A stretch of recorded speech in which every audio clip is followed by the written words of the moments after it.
Você já recebeu aquele alerta da Defesa Civil no celular? Hoje a gente vai falar com quem manda essa mensagem, o Semadem RJ. GovCast RJ. Está começando mais um GovCast RJ. E aí, Suelen, tudo bem? E aí, André, tudo bem? Hoje a gente vai falar sobre o Centro Estadual de Monitoramento e Alerta de Desastres Naturais. E quem conversa com a gente é o Tenente Coronel Antony, diretor do Semadem RJ. Tudo bem, Coronel? Tudo bom, Suelen? Tudo bem? Tudo bem, prazer estar aqui com o senhor. Para começar, explica pra gente o que é o Semadem RJ. O Semadem RJ é, como você falou, o Centro Estadual de Monitoramento e Alerta de Desastres Naturais do Rio de Janeiro, né? O órgão que cuida de toda a parte do monitoramento meteorológico, hidrológico e geológico. Então a gente vê as questões todas da meteorologia, baseado naqueles dados que a gente obtém, a gente vai ver todos os riscos hidrológicos e riscos de deslizamentos que podem acontecer no estado. Ele é feito 24 horas por dia, 7 dias da semana, de forma ininterrupta, para poder manter nossa população sempre preservada e garantida de segurança. E sempre que vem chuva, vocês emitem um alerta da Defesa Civil para os celulares. Explica para o cidadão como é que funciona esse trabalho. Então, exatamente isso. Sempre que a gente verifica que existe uma situação, né, que a gente atinge um limiar, né, a gente vai enviar justamente, geralmente por chuvas moderadas a fortes em diante, a gente já vai emitir alertas pelo 4099 e para as defesas civis municipais também. Então, a gente dá apoio a toda a decisão dos governos municipais nas questões de defesa civil. Que problemas, né? Vamos dar um exemplo assim, bem característico aqui do Rio de Janeiro. Questões de alagamento, inundação, enxurradas, deslizamentos de terra, que são taludes de corte que pode cair. E como é que a gente faz isso para a população? Pelo SMS, pelo 4099. E como esses alertas podem ajudar a minimizar os impactos em situações de chuvas intensas? Esses alertas, eles explicam para a Defesa Civil Municipal quais são as atitudes que eles têm que fazer. Né? Esse é o primeiro passo, quando a gente fala direto com as Defesas Civis Municipais. E aí a gente vai fazer a preparação. Né? A gente, dentro da gestão de risco de desastres, né, a gente tem a preparação que é justamente o antes, né? Para que quando chega o impacto daquele problema, ele já chegue atenuado, mais simples, mais calmo. Né? Então, assim, a gente emite primeiro para as defesas civis municipais e eles começam a se preparar. Então, a gente diz que a gente sempre está em vigilância. Né? O Semadem ele vai estar sempre em vigilância. Quando a gente observa e começa a fazer essas observações, a gente vai começar a mudar e a gente vai mudar o estágio para o alerta. E aí, com isso, a gente vai começar a passar os dados para as defesas civis municipais e eles vão começar a passar para a população as melhores medidas a tomar dentro daquele problema de cada município. De uma forma geral, no SMS, né, do IDAP, que a gente falou, do 4099, a gente sempre orienta, né, como medida para a população, são as questões de procurar um local seguro, se abrigar, né, e evitar deslocamentos, principalmente nessas horas de chuva mais forte ou de algum risco que esteja acontecendo na região. Agora, fala um pouquinho da rotina desse monitoramento. Que profissionais que estão envolvidos nesse processo? A gente falou que é um sistema que a gente tem lá de meteorologia, né? Então a gente tem meteorologistas trabalhando, hidrólogos e geólogos. Legal. Esses meteorologistas eles vão passar toda a informação, eles vão passar para todo o resto da equipe, né, as condições atmosféricas do estado do Rio de Janeiro, e com isso eles vão começar a fazer todas as previsões, todos os detalhes e dados para questões hidrológicas e para questões geológicas. Além disso, nós temos profissionais lá, são os técnicos de meteorologia, que são as pessoas que vão operacionalizar, ou seja, vão ler todos esses sensores, todos os dados que nós temos, e nós temos operadores, que são as pessoas que vão passar essa informação para os 92 municípios. Então, eles estão lá 24 horas por dia, 7 dias por semana, só para isso, só para servir a população do estado e as defesas civis dos 92 municípios. E quais são as tecnologias empregadas para esse monitoramento? A gente usa tecnologia avançada, muito legal. A gente usa dados de satélite, principalmente, né? Dados de radares meteorológicos, a gente usa dados de estações meteorológicas que ficam em terra, em solo, a gente usa dados de estações meteorológicas de altitude, são aquelas que sobem, né? Que vão para várias camadas da atmosfera até a troposfera. A gente usa dados de estações pluviométricas que estão espalhadas pelo estado inteiro. Nós temos mais de 400 estações dessas no estado. E hoje, atualmente, a gente está em teste implementando um sistema de detecção de descargas atmosféricas. Ou seja, a gente chama que é o sistema de raios. é um sistema que ele identifica toda a descarga atmosférica que é feita em tempo real. Né? Então, quando o raio cai em alguma cidade, a gente fica sabendo exatamente aquele momento que o raio caiu, a força que aquele raio teve, se ele foi, a gente chama de intranuvem, se foi um raio que foi dentro da nuvem, né? Aqueles raios que a gente chama geralmente de relâmpago, né? Ou então aquele raio que é nuvem-solo, ou mesmo o raio que é solo-nuvem. Então a gente identifica todos esses detalhes assim, e com a carga, a gente consegue ver qual é a carga daquele raio que ele gerou, e aí assim, mas o que isso tem a ver com meteorologia? Tem tudo, porque toda vez que você tem uma movimentação de carga, né, elétrica na atmosfera, quer dizer se aquele tempo é mais severo ou menos severo, se aquela chuva vai ser mais intensa ou menos intensa, ou então que a gente vai ter hidrometeoros que a gente chama comumente de chuva de granizo, entendeu? Sim. Então, assim, o que é isso, o hidrometeoro? É para a gente saber até o volume, a gente vai saber até quando está caindo chuva de granizo no local. Então, é muita tecnologia embarcada no nosso serviço. Legal. E quando que acontece a decisão de emitir o alerta? Essa nossa equipe ela vai fazer toda uma análise detalhada, esses especialistas que a gente chama, eles vão fazer toda essa análise, vão interpretar todos esses dados que a gente tem, né, através do monitoramento, lá o técnico está monitorando, ele vai passar todos esses dados para o especialista.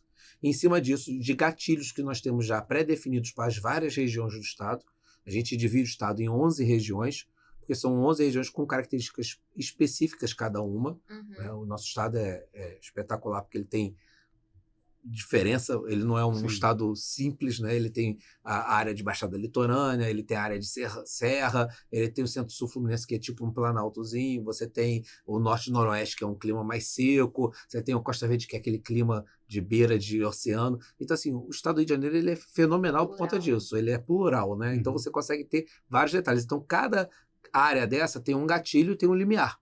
Então, quando esse limiar chegar, a gente consegue emitir esses alertas. E os 92 municípios, eles são observados da mesma forma? A gente observa todos os 92 municípios. Não são da mesma forma, porque, como eu falei, aquele detalhe de ter várias características, né, geológicas do estado do Rio de Janeiro, né, o solo, toda a geografia do estado do Rio de Janeiro é bem diferente, né?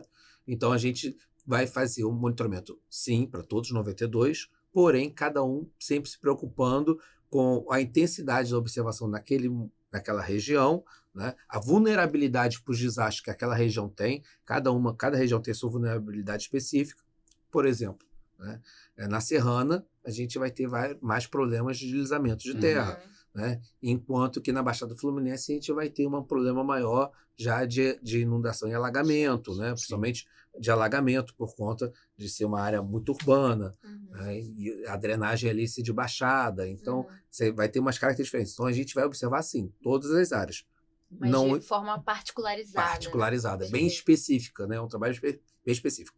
E aí, além disso, a gente tem os municípios nossos, que a gente tem Sirene, que são municípios a gente tem como prioritários para alguns desastres, e esses municípios têm a Sirene, aí daí a gente ainda vai ter um detalhezinho a mais, que é os acionamentos dos avisos de chuva pelas sirenes, os avisos quando tem um risco de deslizamento, a gente já vai acionar para a população se mobilizar e sair daquela área de risco e procurar uma área segura. Agora, e quando o cidadão recebe o alerta da Defesa Civil no celular, o que é recomendado fazer?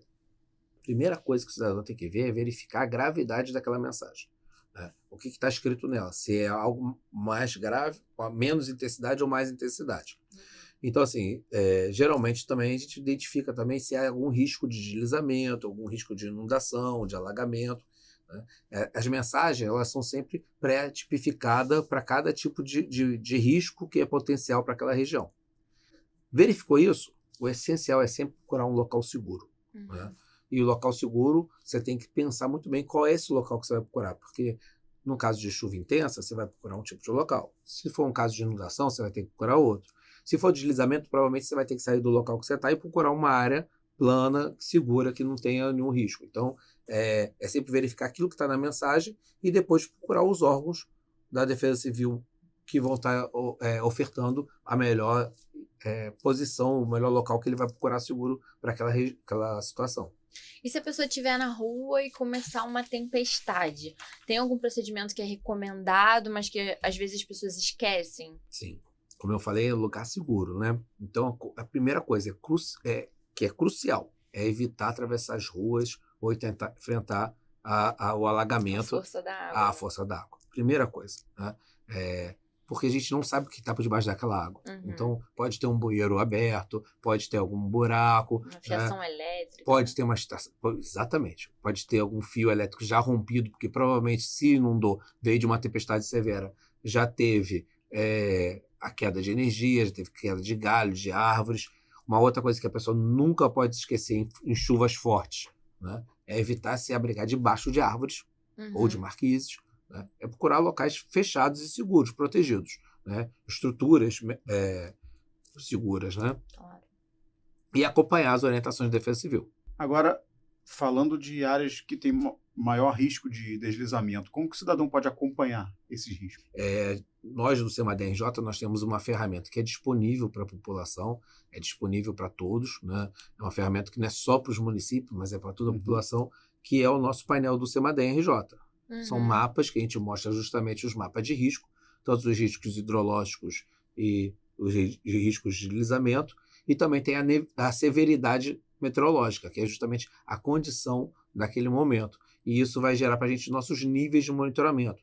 Né? Esses níveis são definidos por cores e por tipos, né? Que vai do muito baixo até o muito alto. Né? E sempre que a gente tiver um risco alto ou muito alto, já sabe que a gente vai estar tendo um problema grave naquela região. Então, sempre é definido por região do estado do Rio de Janeiro.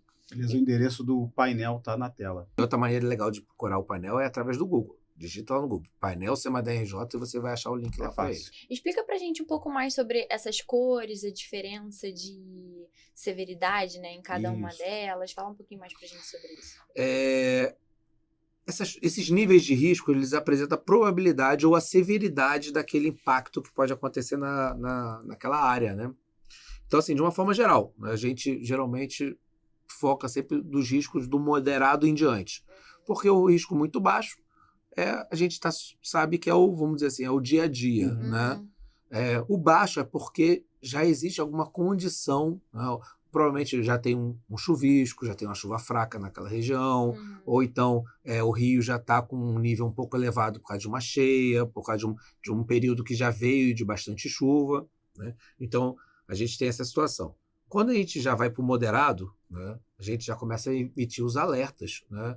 A gente já tem que ficar já em atenção, né, do moderado em diante.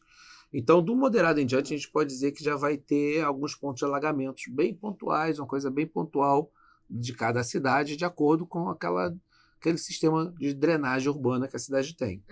E na parte dos riscos de deslizamento, a gente já pode ter algum ponto de talude bem pontual, uma coisa bem pontual, devido a alguma ação do ser humano, né?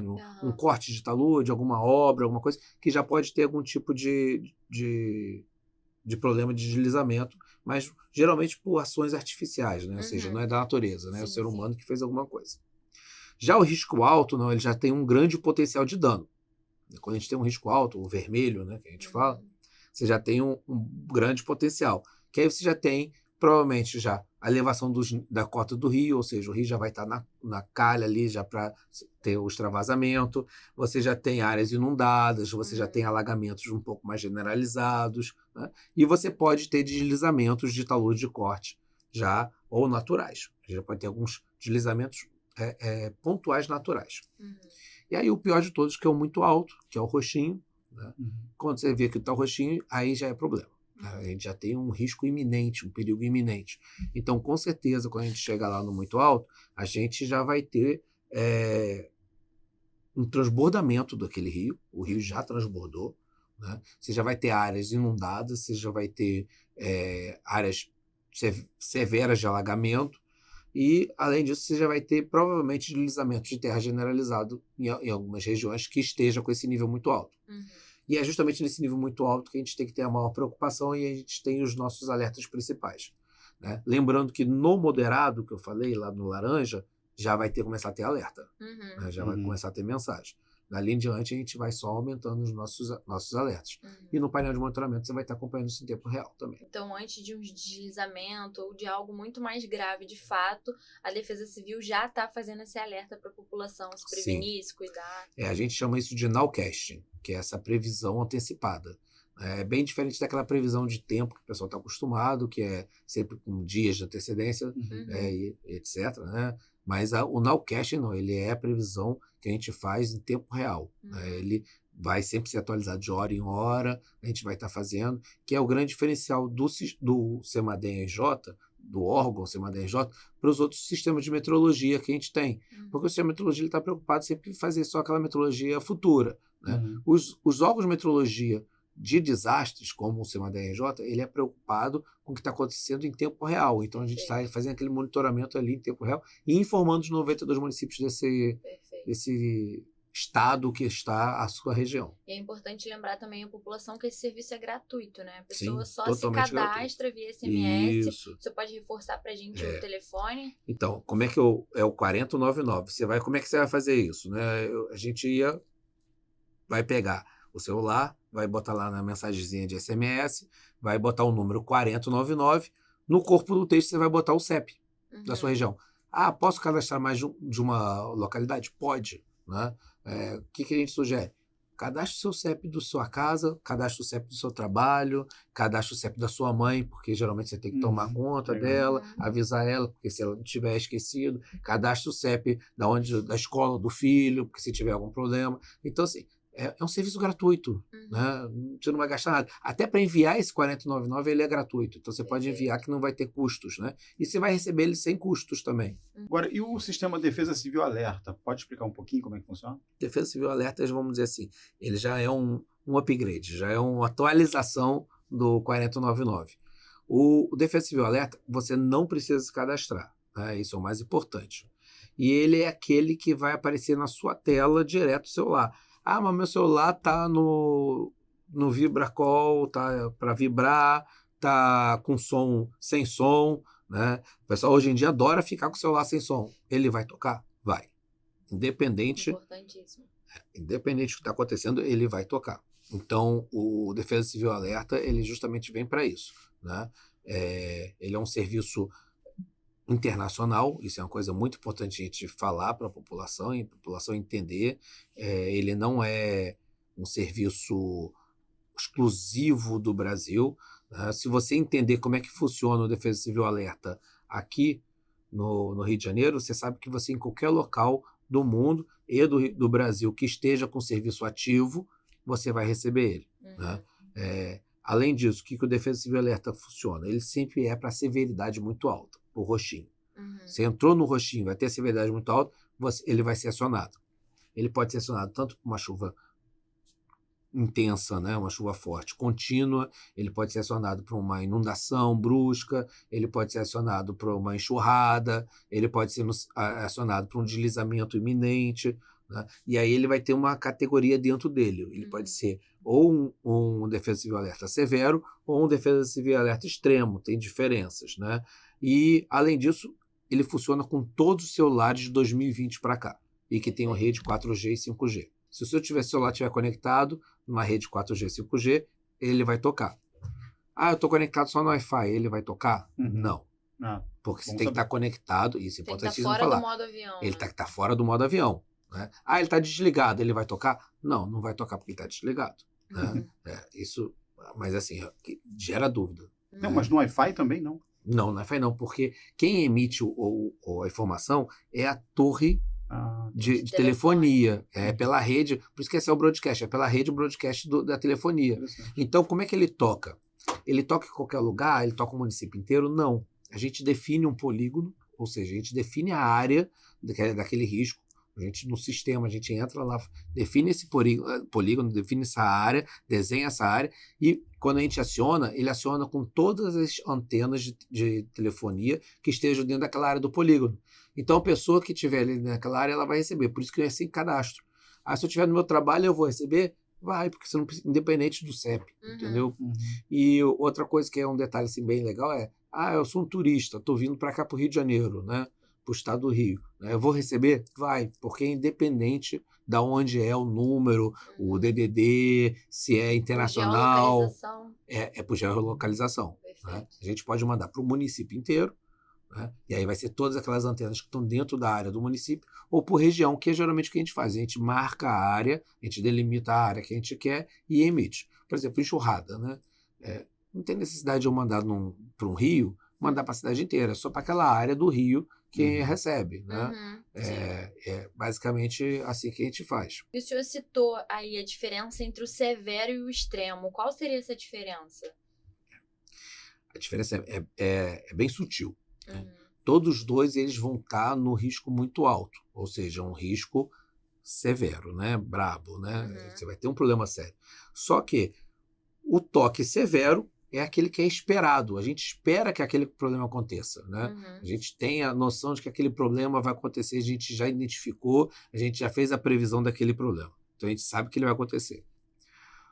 O extremo, ele não. Ele é um toque que é quando é imediato. Uhum. Né? Como é que geralmente a gente diferencia isso? A gente vê que o nível do rio está subindo, né? Que ele vai ter aquele transbordo, que o rio vai sair da calha e vai inundar uma área. A gente vai enviar o quê? O severo. Porque a gente está prevendo que isso vai acontecer, é esperado. Uhum. Agora, numa enxurrada, né? Quando você tem uma chuva muito grande na cabeceira de um rio e você sabe que vai descer um volume muito grande, ou então numa cachoeira, que vai descer aquela água e é uma coisa que não dá tempo para você avisar, você tem que ser imediato. Uhum. Né? Então a gente vai emitir o extremo e a pessoa já vai saber que ela tem que sair da hora. Né? Uhum. A grande diferença para a população é o seguinte: o severo, a pessoa vai ver a mensagem, vai se preparar para sair. Uhum. O extremo não, a pessoa sabe que ela recebeu, então está na hora dela sair daquele local que ela está e procurar um lugar seguro. Perfeito. Qual é a diferença também no toque? O severo, ele vai acionar a tela uma mensagem escrita na tela com a explicação do que está acontecendo e um toque como se fosse uma mensagem do WhatsApp ou um SMS. Tá? Você vai ter, se eu estiver jogando, se eu estiver vendo um vídeo, se eu estiver assistindo alguma programação, ele vai cortar aquela programação e vai aparecer a mensagem do seu celular. Uhum. Ela só vai sair depois que você clicar nela e vai Uhum. fazer um toque simples. O extremo não. O extremo ele vai, além de sobrepor sobre qualquer coisa que esteja fazendo no celular, mesmo que ele esteja silencioso, etc., no bolso, ele vai vibrar, ele vai tocar som como se fosse uma sirene por 10 segundos Uhum. e só vai fechar a tela depois que você apertar o botãozinho lá dizendo que você Caramba. leu, Viu. que você viu. Legal. Então o extremo ele realmente chama atenção. Uhum. E assim, ele toca com o som máximo do seu celular. Uhum. Ele assusta até, né? Ele assusta. Se você tiver É E justamente... é de propósito, né? E é para isso. Porque tem que essa assustar para a intenção. pessoa entender. Tá na hora de eu sair daqui de onde eu estou fazendo e procurar um lugar seguro. Uhum. Né? Por isso que, e assim, você num local onde tenha várias pessoas vai assustar mais ainda. Porque vai tocar com todo mundo Tudo ao junto. mesmo tempo. Uhum. Então aquele som vai aumentar de volume. Então ele realmente vai dar um susto. Coronel, então, para a gente terminar, reforça os números da Defesa Civil, dos bombeiros, e o Claro. SMS também, mais uma vez, nunca é demais. Segurança nunca é demais. Proteção e prevenção nunca é demais. Mensagem nossa de alertas do SEMADEM RJ, 40199. Você vai mandar uma mensagem SMS 40199, o número, né, 40199. No corpo do texto você vai botar o seu CEP. Você pode cadastrar quantos CEPs você quiser. Números da Defesa Civis Municipais, para você ter algum entendimento, caso você tenha algum problema na sua residência, 199. Emergência, está acontecendo alguma coisa com você está precisando de ajuda, socorro, 193, Corpo de Bombeiros do Estado do Rio de Janeiro. Perfeito, já anota aí, hein, pessoal. Tenente Coronel Antony, diretor do SEMADEM RJ, muito obrigada pela sua participação aqui no GovCast. Eu que agradeço a vocês, que a gente continue informando a nossa população para elas ficarem seguras, né? Porque justamente o nosso monitoramento é para salvar vidas. Com certeza. E a gente fica por aqui, né, Suelen? Até semana que vem. Não esqueça de se inscrever no canal, clicar no sininho, deixar seu like. Até mais. Tchau. GovCast RJ. GovCast RJ.